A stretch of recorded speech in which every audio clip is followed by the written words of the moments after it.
जब हम क्लाउड की बात करते हैं तो डेटा किसी अदृश्य लहर की तरह लगता है जो हवा के जरिए हम तक पहुंच रही है। लेकिन हमारी स्क्रीन पर दिखने वाली हर जानकारी का वजूद समुद्र की गहराइयों में छिपी एक भौतिक दुनिया से जुड़ा है।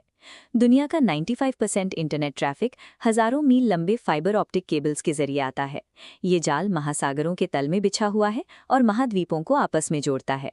आपकी हर online banking transaction, video call और सोशल मीडिया पोस्ट इन्हीं तारों पर निर्भर करती है। ये केबल्स आधुनिक दुनिया के संचार को संभव बनाने वाला प्राथमिक इंफ्रास्ट्रक्चर हैं। हमारी पूरी डिजिटल अर्थव्यवस्था वास्तव में इसी अदृश्य समुद्री ढांचे पर टिकी हुई है। हाल ही में भारत, पाकिस्तान और सऊदी अरब में लाखों लोगों ने अचानक इंटरनेट के धीमे होने की समस्या का सामना किया। इस रुकावट का सीधा संबंध लाल सागर के भौगोलिक मार्ग से था।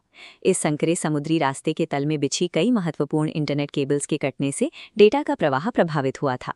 समुद्र के इस हिस्से में केबल कटते ही उसका असर हजारों मील दूर बैठे इंटरनेट यूजर्स तक पहुंचा, जिससे डिजिटल कनेक्टिविटी की संवेदनशीलता उजागर हो गई। एक भौतिक तार का टूटना पूरी दुनिया के संचार नेटवर्क को प्रभावित करने की क्षमता रखता है। महाद्वीपों को तारों से जोड़ने की ये कोशिश 1850 के दशक में शुरू हुई थी। तब अमेरिका और यूरोप के बीच दुनिया का पहला ट्रांस अटलांटिक टेलीग्राफ केबल समुद्र के नीचे बिछाया गया था। हजारों मील लंबी और भारी केबल बिछाने के लिए उस दौर के विशाल जहाज़ों और भारी भरकम औद्योगिक मशीनरी का इस्तेमाल किया गया था।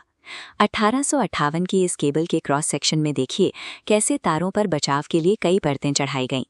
बाद के सालों में 1865 और 1866 के इन नमूनों की तरह केबल्स को और मजबूत बनाया गया ताकि वे गहरे समुद्र का दबाव झेल सकें। आज का हाई स्पीड डेटा मार्ग उन्हीं ऐतिहासिक इंजीनियरिंग सिद्धांतों पर खड़ा है जिन्होंने पहली बार दुनिया को भौतिक रूप से जोड़ा था। आधुनिक केबल्स के अंदर बालों से भी पतले कांच के तंतु होते हैं। डेटा इनमें से प्रकाश की किरणों के रूप में तेज गति से गुजरता है। वर्तमान में इस नेटवर्क का बड़ा हिस्सा गूगल, मेटा और माइक्रोसॉफ्ट जैसी निजी टेक कंपनियों और टेलीकॉम कंसोर्टियम के मालिका हक में है। समुद्र के नीचे ये केबल्स कई भौतिक खतरों के बीच रहती हैं।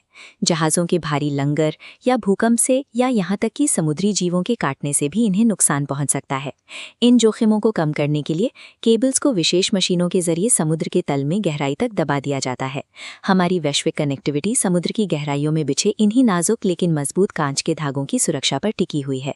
भारत का पूरा इंटरनेट बुनियादी ढांचा भी टाटा कम्युनिकेशंस जैसी कंपनियों द्वारा प्रबंधित इन्हीं समुद्री केबल्स पर निर्भर करता है। आपके फोन से भेजा गया एक साधारण मैसेज समुद्र के नीचे बिछे हजारों मील लंबे रास्तों को पार करके ही दूसरे की स्क्रीन तक पहुंचता है।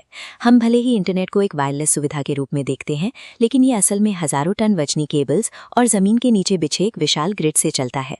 अगली बार जब आप इंटरनेट का उपयोग करें तो याद रखें कि आपका डेटा प्रकाश की गति से समुद्र की खाइयों और जोखिमों के बीच से गुजर रहा है। यही वो भौतिक ढांचा है जो हमारी डिजिटल दुनिया को जोड़कर रखता है।